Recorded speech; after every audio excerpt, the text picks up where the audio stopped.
Ay, good morning guys. Ako nga pala si Michael, isang 51-year-old, single parent, may 3 anak. At ito po ngayon, kung makikita nyo, nasa hospital po ako ngayon dahil naputukan po ako ng isang left artery na nag-cause para magkaroon po ako ng mild stroke. Masyado ko rin ako kasi napabayaan po sarili ko eh.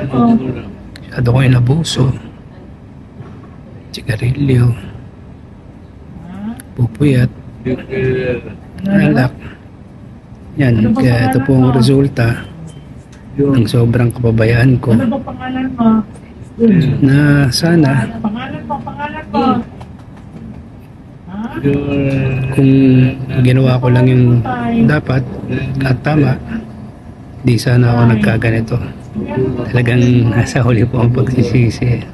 Pero anyways po, since binigyan po ako ng pagkakataon ng Diyos, naayusin po ang lahat. Kaya ito po ako ngayon.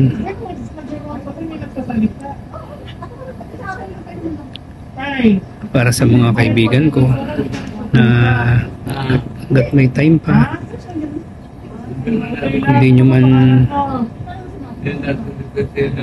matanggal yung mga bisyo nyo, hindi nyo mabawasan, pero hanggat maaari talaga tanggalin nyo na. Huwag nyo lang antayin matulad pa kayo sa nangyari sa akin.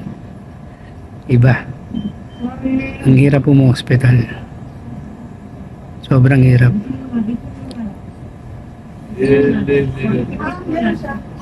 Talagang nasa huli po pagsisisi. Kaya salamat po sa lahat po ng mga nanood. Maraming salamat po.